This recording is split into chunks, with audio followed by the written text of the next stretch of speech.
Hi అండి. Welcome to my channel life is beautiful. మన ఇల్లు కలకల్లాడాలంటే ఎలా తెలుస్తుంది? మన ఇంటి వాకిలి ముందు ఉండే తులసండి.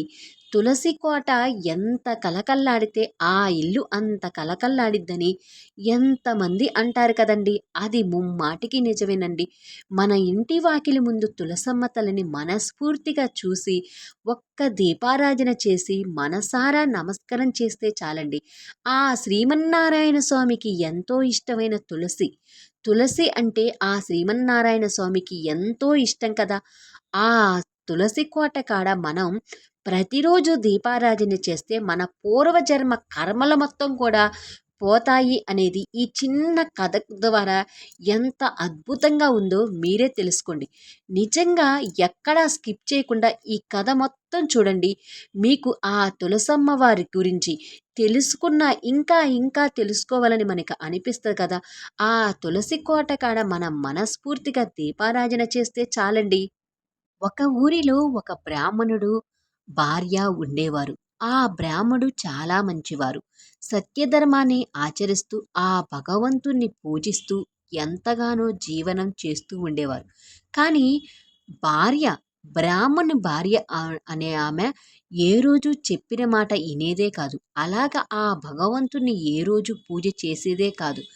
తన అందచందాలను నేను ఎంతగానో అందంగా ఉన్నానని తన అందాలనే చూసుకొని ఎంతో గర్వంగా ఉంటూ ఏ రోజు ఒక్క మాట కూడా ఇనేదే కాదు. ఆమె తన అందాలను చూసుకొని మురిసిపోయేది.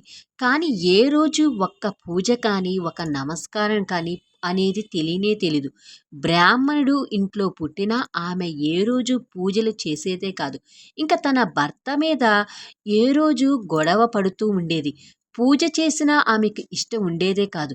అలాగా అనుకోకుండా ఆమెకి ఒక పెద్ద జబ్బు వల్ల అంటే అనారోగ్య కారణాల వల్ల కొన్నాళ్ళకి ఆమె నానా బాధలు అనుభవిస్తూ ఆ నొప్పుల బాధలు తట్టుకోలేక ఆమె కొన్నాళ్ళకి మరణించింది. ఆమెని తీసుకెళ్ళటానికి యమభటులు ఆమెని యమలోకానికి తీసుకెళ్లారు. అక్కడ ఆమెను యమభటులు యమధర్మరాజు దగ్గరికి ఆమెను తీసుకెళ్లారు. యమధర్మరాజు గారు ఆమెను చూసి ఏమన్నారంటే, మానవ జన్మనేదే ఎంతో గొప్పది. ఆ మానవ జన్మకి నువ్వు ఏమాత్రం విలువ లేకుండా నువ్వు ఏ రోజైనా ఒక్కళ్ళకైనా సహాయం చేసింది లేనే లేదు. ఇంకా ఏ రోజు నమస్కారం చేసి పూజ చేసింది లేదు. నీ భర్తను అనేది ఎంత నానా కష్టాలు పెట్టి ఎంతో మాటలు ఎంత అనరాని మాటలు కూడా అంటూ ఒక్కళ్ళు కూడా సహాయం చేసింది. నీ జన్మలో ఏ రోజు ఒక్క పని చేసిందే లేనే లేదు. నీకు ఇచ్చిన ఆ మానవ జన్మకు ఏ రోజైనా ఒక్క కృతజ్ఞతగా ఏ నమస్కారం చేసింది లేనే లేదని ఆమెను అన్నారు. ధర్మరాజు గారు యమభటులను ఆజ్ఞాపించారు. ఈమెను తీసుకెళ్లి మన నరకలోకంలో యమకూపంలో పడేయండి. ఈమెకు నానా కష్టాలను చూపించారు.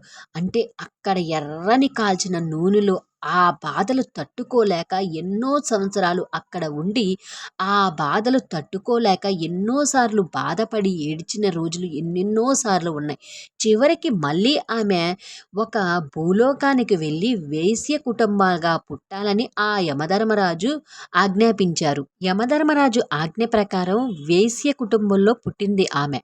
వేశ్య కుటుంబంలో పుట్టినా మళ్ళీ ఆమెకు పెద్ద జబ్బు అంటే అనారోగ్య కారణం వల్ల అనేక బాధలు ఆ కష్టాలు భరించలేకపోయింది.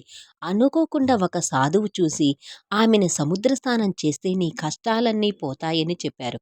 ఆమె సముద్ర స్నానానికి వెళ్ళి సముద్ర స్నానం చేసి పైకి వచ్చి ఒక బ్రాహ్మణ కుటుంబం చూసింది. అక్కడ ఇంటి వాకిలి ముందు ఒక మొక్కకి పూజ చేయటం చూసి అది బ్రాహ్మణ కుటుంబం. ఆ కుటుంబంలో బ్రాహ్మణ్ణి, అయ్యా మీరు చేసే ఆ మొక్క ఏమిటది? ఏమి పూజ చేస్తున్నారు అని ఆ బ్రాహ్మణ్ణు అడిగారు. అడిగినప్పుడు ఆ బ్రాహ్మణుడు ఆమెకు ఏమని చెప్పారంటే, తులసి తులసి మొక్క. ఈ మొక్కను తులసి మొక్క అంటారు. ఈ మొక్క సాక్షాత్తు దేవతా వృక్షం. మన హిందూ ధర్మంలో తులసి మొక్క ప్రాముఖ్యత ఎంతో ఉంది. ఈ తులసి మొక్కలో సకల దేవతలు నిక్షిప్తమై ఉంటారు.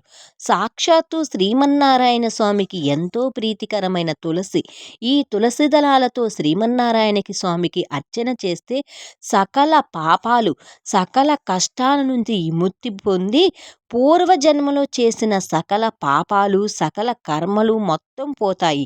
అలాగే దీర్ఘ ఆయుషువు, విజయం, సర్వతా శ్రేయస్సు, గృహానికి శుభం కలుగుతుంది, సౌభాగ్యాన్ని ఇస్తుంది. తులసి కోట పూజ అనేది ఎంతో ప్రాముఖ్యత ఉంది. ఎక్కడ తులసి కోట ఉందో ఆ ఇల్లు అంత కలకలలాడుతుంది. ఎప్పుడూ ఇల్లు కలకలలాడుతూ ఆయురారోగ్యాలతో అష్టైశ్వర్యాలతో ఆ ఇల్లు ఎంతో సుఖప్రదంగా ఎంతగానో ఉంటుంది అని ఆ బ్రాహ్మణుడు ఎంతో చెప్పారు.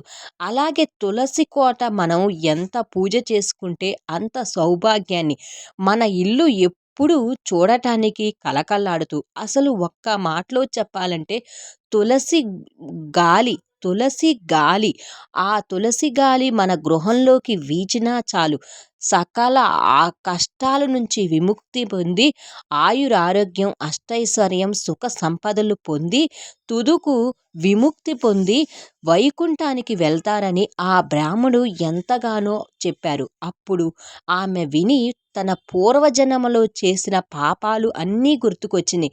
అయ్యా, నేను పూర్వజన్మలో చేసిన అన్నీ నాకు గుర్తు వచ్చినాయి అయ్యా అని ఆ బ్రాహ్మణికి నమస్కరించి ఇలా చెప్తుంది. నేను పూర్వజన్మలో నిజంగానే ఒక బ్రాహ్మణ కుటుంబంలో ఉన్నాను. కానీ ఏ రోజు పూజలు కానీ నమస్కారాలు కానీ చేసేదాన్ని గాను. నా భర్తను నానా కష్టాలుగా బాధ పెట్టాను. నా అందాన్నే చూసుకొని మురిసిపోయాను. కానీ ఏ రోజు ఆ భగవంతునికి నమస్కారం చేసింది కాదు. మా వారు పూజ చేసినా నేను ఇష్టం ఉండేది కాదు. నాకు ఈ తులసి మొక్కని ఆ పూర్వజన్మలో ఎంతగానో నేను దూషించాను. నాకు ఇప్పుడు పూర్వజన్మ మొత్తం గుర్తుకొచ్చిందయ్యా అని బ్రాహ్మణునికి నమస్కరించి ఆ బ్రాహ్మణుడు ఏం చెప్పారంటే, నువ్వు చేసిన పాపకర్మల వల్లే నీకు మళ్ళీ ఈ జన్మంటూ వచ్చింది. ఇప్పుడైనా నువ్వు మళ్ళీ సముద్ర స్నానం చేసి ప్రతిరోజు తులసి కోట కాడ దీపారాధన చెయ్యి. అంతే.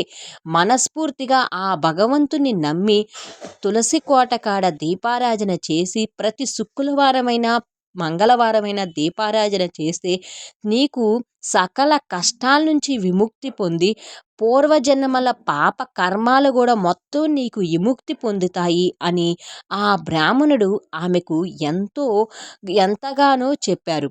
అప్పుడు ఆమె అది విని మనస్ఫూర్తిగా ఇక ప్రతిరోజు తులసి కోట కాడ, అలాగే ఆమె ఇంట్లో ఉన్న దేవాలయం అంటే గుడిలో కూడా ప్రతిరోజు పూజ చేసి ఎంతో ఎంతో భక్తిపూర్వకంగా ఆ అయ్యగారు చెప్పినట్టు ఈమె తులసి కోట కాడ దీపారాధన చేసింది. కొన్నాళ్ళు జీవనం చేసి కొన్నాళ్ళ తర్వాత మరణించింది. అప్పుడు అక్కడికి యమదూతలు వచ్చారు. యమదూతలు ఆమెను తీసుకెళ్ళటానికి వచ్చారు. అక్కడికి మళ్ళీ విష్ణుదూతలు వచ్చి ఈమెను విష్ణుదూతలు అన్నారు, ఈమెను వైకుంఠానికి తీసుకెళ్లాల, యమలోకానికి కాదు అన్నారు విష్ణుదూతలు. అదేమిటి, ఈమె పూర్వజన్మలో ఎంతగానో పాప కర్మలు మొత్తం చేసింది కదా, ఈమెని వైకుంఠానికి ఎలా తీసుకెళ్తారు అని అన్నారు. అప్పుడు ఆ విష్ణుదూతలు ఈమె చేసిన ఒక పుణ్యకార్యం అంటే ఈమె తులసి కోట కాడ దీపారాధన చేయటం వల్ల పూర్వజన్మలో చేసిన పాప కర్మలు మొత్తం పోయినాయి అని చెప్పారు. అదేమిటి, ఒక్క దీపారాధన చేస్తే కర్మలు మొత్తం పోతాయా అన్నారు. అప్పుడు విష్ణుదూతలు అన్నారు, నిజంగా తులసి కోట కాడ దీపారాధన చేసి ఆ భగవంతుణ్ణి ఎవరు నమ్ముతారో, మనస్ఫూర్తిగా ఎవరు ఆ భగవంతుణ్ణి నమ్ముతారో అప్పుడే వాళ్ళకు పూర్వజన్మలో చేసిన పాపాలు మొత్తం పోతాయని ఆ విష్ణుదూతలు చెప్పారు. అప్పుడు ఆ విష్ణుదూతలు చెప్పిన ప్రకారం ఆమెను వైకుంఠానికి తీసుకెళ్లారు. అక్కడ ఆ వైకుంఠ శ్రీమన్నారాయణ స్వామికి నమస్కారం చేసి ఆమె పూర్వజన్మలో చేసిన పాపాలు అన్నీ క్షమించమని ఆ వైకుంఠంలో శ్రీమన్నారాయణ స్వామికి మనసారా చేతులెత్తి నమస్కారం చేసి క్షమించమని అడిగింది. చూసారా, ఆ బ్రాహ్మడు ఎంత చెప్పారో మనందరి కోసం.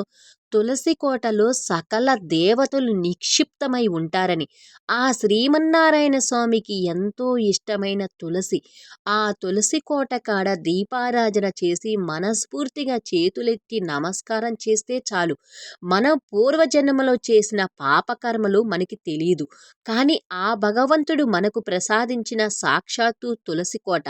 అక్కడ ఆ శ్రీమన్నారాయణ స్వామికి ఎంతో ఇష్టమైన తులసి కోట కాడ పూజిద్దాం, మన సకల పాపాల నుంచి విముక్తి పొందుదాం. ఓం శ్రీ లక్ష్మీ నారాయణ స్వామి నమో నమః. మీకు ఈ కథ నచ్చితే ప్లీజ్ లైక్, షేర్, సబ్స్క్రైబ్. నా ఈ కొత్త ఛానల్ని సపోర్ట్ చేయండి. సబ్స్క్రైబ్ చేయండి.